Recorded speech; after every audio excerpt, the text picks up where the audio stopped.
नमस्कार दोस्तों, आज हम इस वीडियो में आपके साथ डिस्कस करेंगे फ्लैश बट वेल्डिंग के बारे में।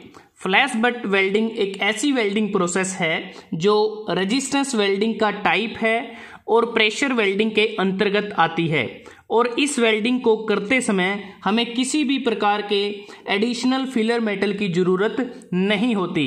तो flash butt welding resistance butt welding का एक टाइप है जो अपसेट वेल्डिंग की तरह ही होता है, क्योंकि जो इक्विपमेंट हम अपसेट वेल्डिंग में यूज़ करते हैं उसी प्रकार का इक्विपमेंट हम फ्लैश बट वेल्डिंग में भी यूज़ करते हैं। तो जैसा कि नाम से पता चलता है, बट इस टाइप की वेल्डिंग का प्रयोग सिर्फ बट ज्वाइंट को लगाने के लिए किया जाता है। अब बात करते हैं कि फ्लैश बट वेल्डिंग में किस किस इक्विपमेंट की ज़रूरत होती है, इसकी वर्किंग किस प्रकार से है, इसकी एडवांटेज डिसएडवांटेज और एप्लीकेशन क्या क्या होती हैं। अगर आप इस डायग्राम को देखते हैं तो यहाँ पर जो फ्लैश बट वेल्डिंग होती है, इसकी जो मशीन हम यूज़ करते हैं उसमें हमें हैवी पावर सप्लाई की ज़रूरत होती है। उसके बाद हैवी करंट चाहिए हमें, और जो हैवी करंट है वो 1 लाख एम्पियर तक जा सकता है, और जो पावर इनपुट होती है वो 200 किलो वोल्ट एम्पियर होती है। और जो वेल्डिंग ट्रांसफार्मर इसमें यूज़ किया जाता है वो सिंगल फेज ट्रांसफार्मर होता है, लेकिन हम सिंगल फेज ट्रांसफार्मर यूज़ करते हैं जिसके कारण हमारी जो अनबैलेंसिंग आ जाती है लोड पर, और उसके कारण क्या होगा कि जो 3 फेज सप्लाई होती है हमारी मेन से, तो उसमें क्या है कि अनबैलेंसिंग लोड हो जाता है। इसलिए हमें इसके लिए रिकमेंड किया जाता है कि कोई एक स्पेशल ट्रांसफार्मर का यूज़ करें जो यूनिफॉर्मली लोड को डिस्ट्रीब्यूट करे। उसके बाद अगर हम बात करें क्लैंप्स एंड क्लैंपिंग फोर्स की बात की जाती है। फ्लैश बट वेल्डिंग मशीन में 2 क्लैंप हम यूज़ करते हैं। ये जो क्लैंप होता है ये फिक्स होता है, स्टेशनरी होता है, और ये जो क्लैंप होता है ये मूवेबल होता है, ये मूव कर सकता है।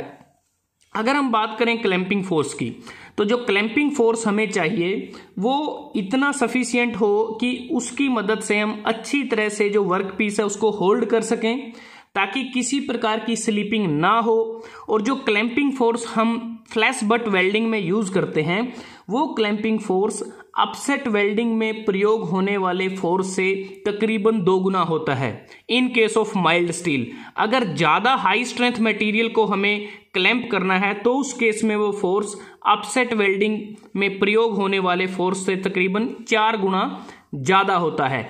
अगर हम बात करें क्लैंप्स की, जो क्लैंप्स हैं वो इस तरह से हों जिसको हम अच्छी तरह से इसको इलेक्ट्रिकली कॉन्टैक्ट प्रोवाइड कर सकें in case of heavy welding current. दूसरी बात कि जो क्लैंप्स हम यूज़ करते हैं वो वियर रेजिस्टेंट होने चाहिए और उन पे कॉपर अलॉय के इंसर्ट हों, साथ में वाटर कूल्ड ब्लॉक भी हों ताकि प्रॉपरली कूलिंग भी की जा सके। अगर वर्क पीस की बात करते हैं, वर्क पीस जो हम यूज़ करते हैं वो इसमें सिमिलर वर्क पीस भी यूज कर सकते हैं मेटल्स के, डिसिमिलर मेटल्स को भी वेल्ड किया जा सकता है। और वर्क पीस को क्लैंप में इंसर्ट करने से पहले हमें उसको अच्छी तरह से क्लीन करना होता है, ताकि हम अगर क्लीन नहीं करेंगे तो उससे क्या होगा कि जो क्लैंप्स या जो डाइज हमारी हैं ये बर्न हो सकती हैं। लोकल बर्निंग के कारण जो हमारी यहाँ पर जो फ्लैशिंग होती है उसके कारण भी ये बर्न हो सकते हैं। और जो वर्क पीस की जो लेंथ होती है बियॉन्ड द क्लैंप उसे हम शॉर्ट ही रखते हैं, कम रखते हैं। अगर ज़्यादा रखेंगे तो उसके कारण हमारी बकलिंग हो सकती है। तो उसके बाद अगर हम बात करें कि जो फ्लैश बट वेल्डिंग है इसमें जो वर्किंग है वो किस प्रकार से होती है, तो वर्किंग के लिए सबसे पहले जो 2 वर्क पीस हमें जिसको एंड टू एंड ज्वाइन करना होता है उसे हम क्लैंप में इंसर्ट करते हैं। जैसा इस डायग्राम में आप देख पा रहे हैं ये स्टेशनरी क्लैंप है, ये मूवेबल है। तो सबसे पहले हम क्या करेंगे, दोनों वर्क पीसेस को हम दोनों क्लैंप्स में होल्ड कर लेंगे। होल्ड करने के बाद जो नेक्स्ट स्टेप होगा उसमें क्या है कि हम जो वोल्टेज जो अक्रॉस द क्लैंप है तकरीबन 10 वोल्ट तक होती है, तो उसको हम अक्रॉस द क्लैंप उसको गुजारेंगे और साथ में हैवी करंट को भी गुजारा जाता है। और जो दोनों वर्क पीस के जो कॉन्टैक्टिंग जो सरफेस हैं उनको आपस में कॉन्टैक्ट में लेकर आते हैं, और जिसके कारण यहाँ पर जो फ्लैश और आर्किंग ये दोनों चीज़ें होती हैं। अपसेट वेल्डिंग में नहीं होता, ना वहाँ पर आर्किंग होती, ना वहाँ पर फ्लैशिंग होती। लेकिन जो फ्लैश बट वेल्डिंग होती है वहाँ पर जब जैसे ही दोनों वर्कपीस आपस में कॉन्टैक्ट में आते हैं वहाँ पर फ्लैश और आर्किंग होती है। तो इसके बाद क्या होगा कि जो पॉइंट ऑफ कॉन्टैक्ट हैं उनका जो टेम्परेचर है वो मेल्टिंग टेम्परेचर तक पहुंच जाता है, और साथ में अगर हम देखें हम यहाँ पर फोर्स भी अप्लाई कर रहे हैं, जिसके कारण क्या है कि जो मेटल है वो स्क्वीज हो जाता है। और उसके बाद हम क्या करेंगे, जो कॉन्टैक्ट हमने बनाया है उस कॉन्टैक्ट को हम ब्रेक कर देंगे। अगर आप देखें इस डायग्राम में क्या है, दोनों वर्कपीस आपस में कॉन्टैक्टेड हैं, आपस में मिले हुए हैं, लेकिन जो नेक्स्ट स्टेप होगा इनका जो कॉन्टैक्ट है उसको ब्रेक कर देंगे, इनको आपस एक दूसरे से अलग कर देंगे। और अलग करने से क्या होगा कि यहाँ पर जो आर्क है वो अच्छी तरह से इनिशिएट हो जाएगी दोनों वर्क पीस के जो बीच में जो गैप है वहाँ पर। और उसके बाद फर्दर हम क्या करेंगे, जो क्लैंप है उसको फर्दर मूव करेंगे इस वर्क पीस की तरफ। और ये जो प्रोसेस होगी, इस प्रोसेस में क्या होगा कि मेल्टिंग भी होगी, फ्लैशिंग भी होगी और आर्किंग भी होगी, और इस प्रोसेस को बार बार रिपीट भी किया जाता है। और बाद में हम देखते हैं कि हमारा जो मटेरियल है, क्योंकि जब प्रॉपर तरीके से फ्लैशिंग और आर्किंग हो जाती है हम जो करंट है उसको रोक देते हैं और अपसेटिंग फोर्स को लगाया जाता है, और जो मटेरियल है वो अच्छी तरह से वेल्ड हो जाता है। और उसके बाद जो एक्स्ट्रा मटेरियल हमारा ज्वाइंट से बाहर आया है उसको हम फ्लैश बोलते हैं। और फ्लैशिंग के कारण क्या है, अगर हम बात करें, ड्यू टू फ्लैशिंग जो होती है हमारी प्रोसेस के दौरान, उससे जो कॉन्टैक्टिंग जो फेसेस होते हैं दोनों वर्कपीस के, वहाँ पर जो कॉन्टामिनेंट्स होते हैं वो रिमूव हो जाते हैं, और जो सरफेस होता है उसको हम यूनिफॉर्मली टेम्परेचर पर उसको हीट किया जाता है। और फाइनली जो मूवमेंट होती है मूवेबल क्लैंप की, क्योंकि जैसे आप यहाँ देख रहे हैं उसको हम जो फाइनल स्टेप होता है वहाँ पर उसको इंक्रीज कर देते हैं रैपिडली, ताकि जो हाई फोर्स है उसको अप्लाई किया जा सके और हमें एक अच्छा वेल्ड मिल सके। और जो बाद में वेल्ड कंप्लीट होने के बाद जो फ्लैश होता है, हमारा जो एक्स्ट्रा मटेरियल होता है, उसको हम मशीनिंग के द्वारा या फिर ग्राइंडिंग के द्वारा उसको रिमूव कर सकते हैं। तो इस प्रकार से इसमें जो वर्किंग होती है। अब बात करते हैं कि जैसा बात की इसमें सिर्फ बट ज्वाइंट ही इसमें बनाए जा सकते हैं, और फ्लैश बट वेल्डिंग के द्वारा हम किस किस मटेरियल को वेल्ड कर सकते हैं। तो अगर आप देखें बहुत सारे मटेरियल हैं, जैसे माइल्ड स्टील है, मीडियम कार्बन स्टील है, अलॉय स्टील है। इसके अतिरिक्त जो नॉन फेरस मेटल हैं जैसे aluminium alloy, mnemonic alloys, titanium, dissimilar metals को भी हम वेल्ड कर सकते हैं। लेकिन कुछ ऐसे मटेरियल भी हैं जिसको हम फ्लैश बट वेल्डिंग के द्वारा वेल्ड नहीं कर सकते। उसमें जैसे लेड है, टीन है, जिंक है, एंटीमोनी है, बिस्मथ और इनके अलॉयज हैं, और कुछ कॉपर के अलॉय भी हैं जिसमें ये जो मटेरियल्स हैं ज़्यादा परसेंटेज में अवेलेबल होते हैं, जैसे लेड, टीन, जिंक, तो उनको भी हम वेल्ड नहीं कर सकते। तो उसके बाद बात आती है कि फ्लैशिंग और अपसेटिंग अलाउंसेस कि हम इसमें क्यों प्रोवाइड करते हैं।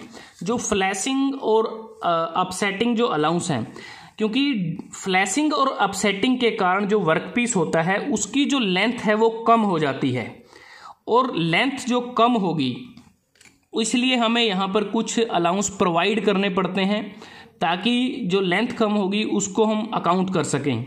और यूजुअली जो अपसेटिंग जो अलाउंस होता है वो नॉर्मली 25 से 40% होता है फ्लैशिंग अलाउंस के, और फ्लैशिंग जो अलाउंस होता है उसको हम कम कर सकते हैं अगर हम वर्क पीस को प्री हीट कर दें।